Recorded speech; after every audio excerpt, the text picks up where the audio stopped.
പത്രക്കാരുണ്ടല്ലോ.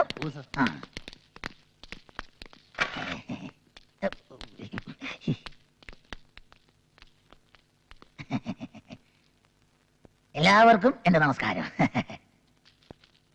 വരൂ. എന്താ ഇവിടെ പ്രശ്നം? ആഗോള വിപണിയിൽ തോട്ടണ്ടിയുടെ വിലയിടിഞ്ഞു സാർ. എപ്പോ? പത്രത്തിൽ വാർത്തയുണ്ടായിരുന്നു സാർ. അതാ ഞാൻ അറിയാത്തത്. ഇപ്പൊ റബ്ബറിന്റെ അവസ്ഥ പോലെ തോട്ടണ്ടിയുടെ. അത്രയ്ക്ക് മോശമായോ? അപ്പോ നമുക്ക് ചർച്ച തുടങ്ങാം. സർ, 2 വ്യവസായ പ്രമുഖർ കൂടി ഈ യോഗത്തിൽ പങ്കെടുക്കേണ്ടതുണ്ട്. ഒരാൾ Kumar Kubera, cashew factory owners association president. മറ്റൊരാൾ മുൻ പ്രസിഡന്റ് പ്രഭാകര പ്രഭു. അവരെത്താതെ ചർച്ച തുടങ്ങാൻ പറ്റില്ല. അവരെത്തിയാലും എത്തിയില്ലേലും ഈ യോഗം നടന്നാലും നടന്നില്ലേലും 1 മണിക്കൂർ കഴിയുമ്പോൾ ഞാൻ അങ്ങ് പോകും.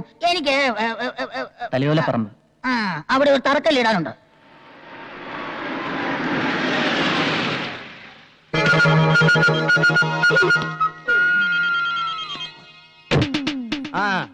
ശരി ശരി, ഒരറുമ്പാതമില്ലാത്ത ഇടപാട്. നീ ഫോൺ പോയി. എന്താ മിസ്റ്റർ കുബേര ഇത്ര ലേറ്റ് ആയത്? സ്വപ്പം താമസിച്ചു, അതുകൊണ്ടാണ് ലേറ്റ് ആയത്. മന്ത്രി വരെ കാത്തിരിക്കുക. മന്ത്രിയല്ലേ പറഞ്ഞ നേരവും കാലമൊക്കെ പാലിക്കുന്നു നമ്മൾ അറിഞ്ഞ്. എന്തിനു പറ്റി? കറക്റ്റ് സമയത്തിന് എനിക്ക് വന്നിട്ടല്ലേ. പഴവങ്ങാടി ഗണപതിക്കൊരു തേങ്ങ അടിച്ചേക്കാം. എങ്കിൽ ചർച്ച ആരംഭിക്കാം. പ്രഭാകര പ്രഭു കൂടി എത്തിക്കോട്ടെ. ആ കൂതറ തെണ്ടി വരണവരെ കാത്തിരിക്കാൻ എനിക്ക് വയ്യ. പ്രഭാകര പ്രഭു പണ്ട് ബസ് സ്റ്റാൻഡിൽ അണ്ടിപ്പരിപ്പേ എന്ന് പറഞ്ഞ് കശുവണ്ടി വിട്ടോണ്ടിരുന്ന സമയത്ത് അവന്റെ പേരിന്റെ കൂടെ പ്രഭു എന്നില്ലായിരുന്നു, വെറും പ്രഭാകരൻ എന്നായിരുന്നു. വാ, ശരി തന്നെടേ. ഞാൻ 10 പൈസക്ക് അണ്ടിപ്പരിപ്പുകൾ വിറ്റ് നടന്നിട്ടുണ്ടേ. അന്ന് എന്റെ കൂടെ നീ ഉണ്ടായിരുന്നല്ലേ കാച്ചിലിട്ട് വിൽക്കാൻ. കുബേരയായിട്ടല്ല, കുമാരനായിട്ട്. നീ എന്നാണ് കുബേര ആയത്? നിനക്ക് എന്തരേ മൊടേരാസോ? പോടെ. സാറന്മാര് കേക്കണം കേട്ടോ. ഒരു പാതി രാത്രിയിൽ മലബാറിൽ നിന്ന് വരണ ഏതോ ലോറിയിൽ അണ്ടിച്ചാക്കും പ്രതീക്ഷിച്ച് അടിവാരത്തിലെ റോട്ടിന്റെ മൂലയ്ക്ക് നിന്ന് നിനക്ക് ചാക്ക് മാറി കിട്ടിയത് പൂത്ത പണച്ചാക്കല്ലേടേ. അന്ന് മുതലേ നീ കുബേരയായത്. അത് പാതി നക്കാൻ നിനക്കും തന്നില്ലൂടെ? അന്ന് മുതലല്ലേ നീ പ്രഭുവായത്? തെണ്ടിത്തരം പറഞ്ഞേ. നീ പോക്കരത്തരം പറഞ്ഞ ഞാൻ തെണ്ടിത്തരം പറയും. നിനക്കെന്നെ അറിഞ്ഞൂടാ, നീ കൂടുതൽ ആളാവല് കേട്ടാ. അയ്യോ, ഇത് അസംബ്ലിയേക്കാൾ മോശമായല്ലോ. ഈ നിലയിൽ ഈ യോഗം തുടർന്നാൽ തോട്ടണ്ടിയുടെ വില ഇനിയും കുത്തനെയിടിയും. ഈ യോഗത്തിൽ പങ്കെടുക്കാൻ മുൻ പ്രസിഡന്റിന് എന്തൊരു കാര്യം ഉണ്ടടേ. മുൻ പ്രസിഡന്റ് എന്ന് പറഞ്ഞാൽ മുമ്പേ നിൽക്കണ പ്രസിഡന്റ്. നിന്നേക്കാ മുമ്പേ നിൽക്കണ പ്രസിഡന്റാണ് ഞാൻ. അതൊക്കെ പള്ളിയിൽ ചെന്ന് പറഞ്ഞാൽ മതി. അവിടെ നിന്റെ അച്ഛൻ ഇരിക്കണ. ഞാൻ ഈ യോഗത്തിനായി നീക്കി വെച്ചിട്ട് സമയം കഴിഞ്ഞിരിക്കുന്നു. യോഗം പിരിച്ചുവിട്ടിരിക്കുന്നു. പാടോ. മന്ത്രി പോകുന്നു. വോട്ട്. അയാൾക്ക് ഇപ്പൊ അണ്ടിയുടെ വില കൂടിയാലെന്തരും കുറഞ്ഞാലെന്തരും 5 വർഷം പിടിച്ച് തൂങ്ങണം. അത്രയല്ലേ ഉള്ളൂ. നമുക്ക് ചർച്ചകൾ തുടരാൻ നിന്റെ മറ്റവൻ വരും. എനിക്ക് സമയമില്ല. എന്റെ മോളെ പെണ്ണ് കാണാൻ ഒരു IAS പറഞ്ഞു. IAS ശ്രദ്ധിച്ച് കേൾക്കണം. ഇത് കേൾക്കുമ്പോ ചെലവന്മാര് ഞെട്ടും. ഞെട്ടാൻ പോണത് ലവനാണ് കേട്ടാ. IAS കാരന്റെ കാര്യം നടക്കൂല. ഞാനത് എപ്പോഴേ മുടക്കി. ഒരു കല്യാണം മുടങ്ങാതെ നോക്കേണ്ടത് ബ്രോക്കറുടെ ചുമതലയാണ്, അറിയാം. അതിന് ഞാനും ചെയ്ത് ഒരു IAS കാരൻ പെണ്ണ് കാണാൻ ഇങ്ങോട്ട് എഴുന്നള്ളുന്ന നാട് മുഴുവൻ കൊട്ടിഘോഷിച്ചിരുന്ന നീ. ഞാൻ ഒരാളുടെ മാത്രമേ പറഞ്ഞിട്ടുള്ളൂ. ആരുടെ? അപ്പുറത്തെ പ്രൊഫസറിലെ അങ്ങേരോട്. ഇത് സത്യം പറഞ്ഞത്. അപ്പൊ ആദ്യത്തേതോ? അത് സത്യം പറയാൻ. ഇതും മുടക്കിയത് അവൻ തന്നെ. അവ എനിക്കിട്ടൊരു പാര വെച്ചാ ഞാൻ 30 പാര അങ്ങോട്ട് വെക്കണം. എന്തായിരുന്നു ഒരു കാലത്ത് രണ്ടാളുടെ സ്നേഹം? ഈച്ചയും ചക്കരയും പോലെ അല്ലായിരുന്നോ? ഒരു പായിൽ ഉറങ്ങി, ഒരു പാത്രത്തിലുണ്ട്. ഒരുപോലെ 2 വീടും 2 പിള്ളേരും ഉണ്ടായപ്പോ തെറ്റി. പിള്ളേരുണ്ടായപ്പോഴല്ലടി തെറ്റിയത്. നീ ഇവിടെ നിന്നെ പോലെ ഒരു ചാവ അവിടെ വന്ന് കയറിയപ്പോ തെറ്റി. എന്തായാലും അടിച്ചു പിരിഞ്ഞത് നന്നായി. ഇത് കൈനീട്ടി അടിച്ചോ? ഇത് ചെയ്ത ജ്വാലിക്ക്. അടി കിട്ടുമ്പോഴുള്ള ദുഃഖം ഇത് കിട്ടുമ്പോഴാണ് എനിക്ക് മാറാറ്. അത് കക്കൂ. ഇങ്ങോട്ട് പോ. അവിടെ ഇവിടെ നിരങ്ങി അതും ഇതും പറഞ്ഞു നടക്കണം. ഇവൻ ഇവിടെ കേറ്റാതിരുന്നാലേ ഈ കല്യാണം നടക്കൂ. എടീ, അവിടത്തെ കാര്യങ്ങൾ ഇവിടെ അറിയണമെങ്കിൽ ഇവൻ തന്നെ വേണം. പറ്റിയ ചെക്കനെ ഒത്തു കിട്ടിയാ പിടിച്ച് കെട്ടിക്കാതെ പിന്നെ ഏത് കൊമ്പത്തെ ആലോചന വരുന്നും പറഞ്ഞാ നിങ്ങൾ നോക്കിയിരിക്കണത്. വരുമടി, ഇവിടെ വരും. ഇല്ലെങ്കിൽ ആ ബ്രോക്കറെ കൊണ്ട് ഞാൻ വരുത്തിക്കുവടി. എനിക്കോ 5 ക്ലാസിന്റെ പഠിപ്പോ തറവാടിത്തോ പാരമ്പര്യമോ ഒരു മണ്ണാങ്കട്ടയില്ല. പക്ഷെ എനിക്കില്ലാത്തേക്ക് എന്റെ മോക്കം. ഒരു യമണ്ടം വീട്, പുത്തൻ കാറ്, ത്വാന പണം, നല്ലൊരച്ഛൻ, നല്ലൊരമ്മ. അതില്ല. അവൾക്കും പരിപാടി നല്ല 1-ാം തരം ചെറുക്കൻ, നല്ല പാരമ്പര്യമുള്ള തറവാട്ടി പറഞ്ഞ പഠിപ്പുള്ള അന്തസ്സുള്ളൊരു ചെറുക്കൻ. ഒരുപാട് ആലോചനകൾ വരും. എല്ലാം ഞാൻ മുടക്കുകയും ചെയ്യും. ലവന്റെ മോളുടെ കല്യാണം മുടക്കാൻ വേണ്ടി ഒരു 10-15 ഡിഗ്രിക്കാരെ ഞാൻ ജ്വാലിക്ക് വെക്കും. നിങ്ങൾ തമ്മിൽ ഇങ്ങോട്ടും അങ്ങോട്ടും മുടക്കിയ എന്റെ വീട്ടിൽ അരി വേവില്ലല്ലോ ഈശ്വര. ഈശ്വരാന്ന് വിളിക്കാത്ത പ്രഭു സാറേന്ന് വിളിക്കണോ? ഓരോ കല്യാണം മുടക്കുമ്പോഴും പുളിങ്കുരു പോലെ കേഷണി തരുന്നതേ എന്റെ ചേട്ടനാ. ഇങ്ങോട്ട് നോക്കിക്കേ. എനിക്കൊരു ആഗ്രഹമുള്ളൂ.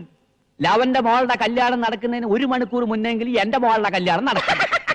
അതും ലെവന്റെ ചെറുക്കനേക്കാളും ഒരു 2-2.5 പടി ഉയരത്തുള്ള ചെറുക്കനെ കൊണ്ട്. മുതലാളി 2-2.5 പടി ഉയരത്തുള്ളതല്ല, ഒരു 18-18.5 പടി ഉയരത്തിലുള്ള ചെറുക്കനെ ഞാൻ കൊടുത്തരും. അത്രയും വേണ്ട. വേണ്ട. അവിടെ 1 PP ഊതിയ ഇവിടെ 5 PP ഊതിക്കും ഞാൻ. അവിടെ 1 ചെണ്ട മുഴങ്ങിയ ഇവിടെ 5 ചെണ്ട മുഴങ്ങണം. അവിടെ 1000 പേർക്ക് സദ്യ കൊടുത്താൽ ഇവിടെ 2000 പേർക്ക് സദ്യ കൊടുക്കും ഞാൻ. അവിടെ 500 രൂപ വാങ്ങിച്ചാൽ ഇവിടെ 1000 രൂപ വാങ്ങിക്കും ഞാൻ. ഒന്നും മിണ്ടണ്ട, ഈ ഒരു കല്യാണം ഒന്ന് നടന്നു കണ്ടാ മതിയേ. അപ്പൊ ഞാൻ ആ ഗൾഫിനായിട്ട് നാളെ ഇവിടെ എത്തും. അപ്പൊ ഞാനൊന്ന് ഇനി പോകുന്ന വഴിക്കേ അവിടെ കയറി പറഞ്ഞേക്കണം, നാളെ ഒരു ഗൾഫുകാരൻ ഇവിടെ പെണ്ണ് കാണാൻ വരുന്നുണ്ടെന്ന്. അവിടെ ആരും കാണാനില്ലല്ല, അല്ലെങ്കിൽ ഇപ്പൊ തന്നെ കയറി ചെറ്റത്തരം പറയണ. പറയാൻ പറഞ്ഞു. പറയണമെന്ന് പറഞ്ഞാൽ പറയരുത്, പറയണ്ടെന്ന് പറഞ്ഞാൽ പറയണം. മനസ്സിലായ? മനസ്സിലായില്ല. അപ്പൊ ഞാൻ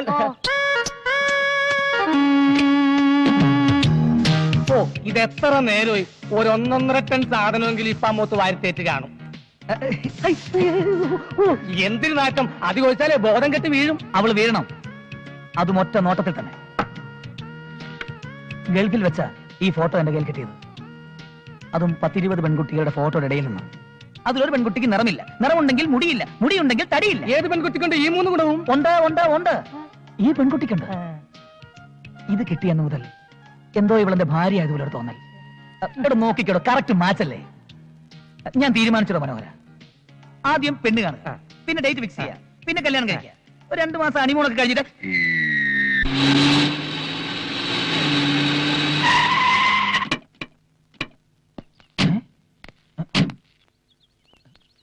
നമ്മൾ വന്ന് വെറുതെ തോന്നുന്നു. ഇതാ എഴുതി വെച്ചിരിക്കണ്ടല്ലേ, പ്രഭു ഇല്ലാന്ന്. അയ്യോ, ഇത് ആ പ്രഭു ഇല്ലെന്നല്ല, ഇത് പ്രഭുവില്ല, വീട്ടുപേര്. ആ പ്രഭു ദാ വന്നു. നല്ല വിദ്യാഭ്യാസ ജ്ഞാനം. വാ വരി വരി, ഒരു കൊലവിളിക്കുള്ള ആളുണ്ടല്ലോ. ഇത് ചെറുക്കന്റെ സ്വന്തം വണ്ടി തന്നെ. എന്റെ സ്വന്തം തന്നെ. എങ്കിൽ അകത്താട്ട് വരി വരി വരി വരി വരി.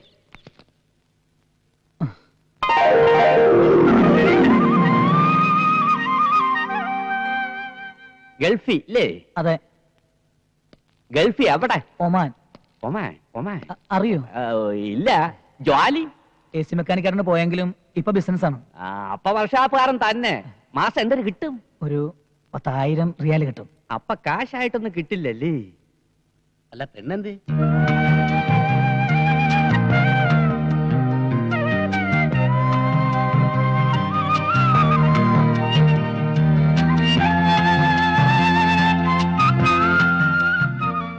എത്ര വരെ പഠിച്ച്? SSLC. അയ്യേ, PA പോലും ഇല്ലല്ലേ? സാറിനേക്കാൾ 6 ക്ലാസ് കൂടുതലുണ്ട്.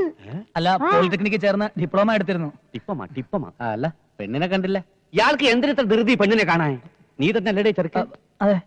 യവന്റെ ആരുടെ? കൊച്ചച്ഛൻ. അച്ഛൻ? ഞാനാ. അച്ഛന്റെ പേര്? രാമൻകുട്ടി. മരിച്ചുപോയി. എന്തരായിരുന്നു ജോലി? കൃഷി കാര്യങ്ങളൊക്കെ ആയിരുന്നു. കർഷകൻ. അച്ഛന്റെ അച്ഛൻ? കുഞ്ഞിക്കണ്ണൻ. ആ കുഞ്ഞിക്കണ്ണന്റെ അച്ഛൻ? അത് ഓർമ്മയില്ലല്ലേ? അല്ല, അതിലെന്താ ഇത്ര പ്രസക്തി? അത് തറവാടിത്തം അറിയാവല്ലേ? പാരമ്പര്യമുള്ളവരാണെങ്കിൽ എത്ര തലമുറ കഴിഞ്ഞാലും മുൻ തലമുറക്കാരുടെ പേര് പറയും. ഉദാഹരണത്തിന് നമ്മുടെ വേലിത്തമ്പി തവള. ധവളയല്ല ദളവ. എന്തൊരു തവളെങ്കിലും ആവട്ടെ. ലെവന്റെ തുടർച്ചക്കാരനെ ലെവനെ ഓർക്കണില്ലേ? പേര് പറയണില്ലേ? അതുപോലെ യവനെങ്കിലും നിനക്കൊക്കെ ഉണ്ടോടെ? പെണ്ണെത്തി. അതെന്റെ പെണ്ണാടേ.